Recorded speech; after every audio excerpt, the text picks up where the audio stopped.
Welcome everyone, I'm Lucy, your favorite Guild Wars 2 VTuber whatever, and today we'll be talking about the livestream that happened on Guild Wars 2 official Twitch channel, and it was between Colin Johansson, the studio head of ArenaNet, and Josh Davis, the director of Guild Wars 2, and we'll be mostly talking about what happened in short form, and there is a little bit info about Guild Wars 2 and a little bit info of Guild Wars 3, but mostly Guild Wars 2. We didn't learn anything new about Guild Wars 2, and it is mostly stuff that we've learned from the future of Guild Wars 2, the last video. If you didn't see it yet, go check it out, because this is more clearer structure of the video, and this one is more about answering the concerns and questions picked up from social media, YouTube, from like Twitch, from like Twitter, Reddit, even in-game forums. This is mostly stuff about this, so let's get started at the TLDR. So let's start from some positive. Guild Wars 2 actually ranked 40% increase in players since Guild Wars 3 announcement, and Visions of Eternity had the biggest spike of people returning to the game after +1 year of break. So this is huge news. Now for the Guild Wars 2 a little bit timeline, a little bit plans. They actually confirmed that after the modernization of Guild Wars 2, after World vs. War map, Hall of Monuments and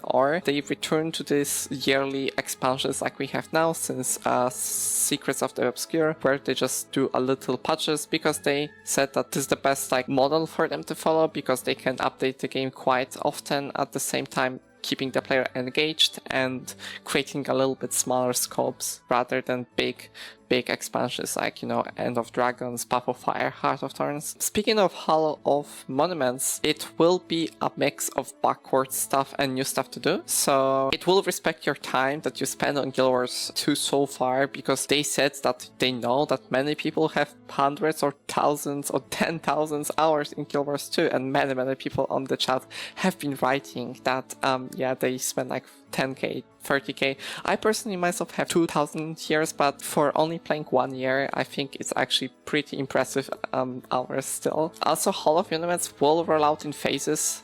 It doesn't drop entirely at the same time. They plan to do it like core game, and then every month a new return to styled event will be with new content for Hall of Monuments. So it will go in order. So first like core game, second Living Wars Season 1, Living Wars Season 2, Heart of Thorns, Living Wars Season 3, Path of Fire. You get this. Just chronologically in order, everything will happen. So you can come back, do some achievements, most likely probably related to stories. So probably you will have to replay a lot of stories, probably some collectibles and stuff like this. Now this is something related to Guild Wars 3, but not really. Hall of Monuments will only follow stuff from Guild Wars 2 at the moment. They said that they want to bring stuff from Guild Wars 1 potentially, but they explained the decision that Hall of Monuments from Guild Wars 1 was linked to Guild Wars 2 and Guild Wars 2 to Guild Wars 3, and while they understand that many people probably want their stuff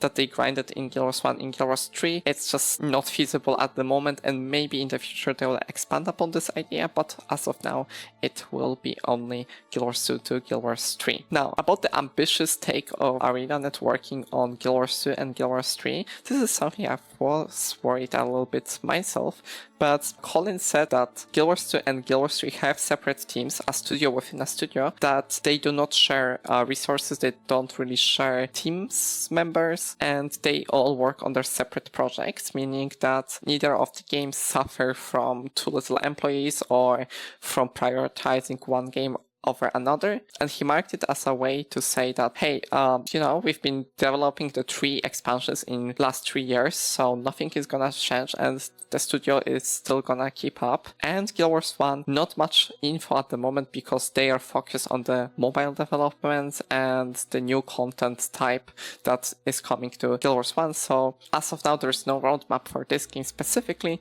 but after they are done with the mobile release and the new type of content that they're gonna share upon after mobile release, they will do definitely a new roadmap upon. Because of the release of Guild Wars Reforged on mobile and Guild Wars 3 being compatible with PlayStation 5, people have asked if Guild Wars 2 will ever come to mobile or consoles, and the answer is no, this will never be feasible, possible, mostly due to gameplay and a little bit of technical limitations. They've said that they've experimented it many times before, but it never just worked out, so they just strictly gave up on this because it makes no sense. And they are aware that some people are trying to run this on Steam Deck, but it's still very not playable because of so many inputs and UI being just not optimized for this. Now, this is something for new players. ArenaNet also mentioned that the early game for Guild Wars 2 sucks. But they said that people often don't know what to do, and yeah, this is something that I actually struggled with when I started back in 2024, because I actually tried Guild Wars 2 3 or 4 times, only clicked after 4th time because I actually really wanted to play an MMO, and it turns out many people have the same issue, and what they want to do is try to better onboard people and create some kind of like a tutorial slash maybe a comprehension book like you have, for example, in FF14, where they just tell you like, hey, you can do like a world boss, hey, you can do like a heart or something, or follow this story quest or this collection, something like this, to help navigate players. And while they have this wizard vault that does help you to say, hey, you can just, I don't know, do like a world boss today or collect 5 items, I don't know, something like this. They're aware that still many things have to be done in this regard. Also very aware that Guild Wars 2 is not optimized as single-threaded, so they said that they want to improve FPS and server performance, and this is a big priority for them in the modernization part of the game, and that a new world versus world map will be focused and designed for World versus World specifically, to not repeat the same mistake they did with Desert Borderlands, which was designed around grinding first and not World versus War. And they want to push the same style on updates that they did with the push game mode in PvP, where they will send like first the very rough map, the very like prototype map, and then create graphical assets for this. Lastly, ArenaNet apologized, or more like explained why there's no roadmap for future expansions, and this was because of the Guild Wars 3 upcoming, because they didn't really want to, well, spoil the game.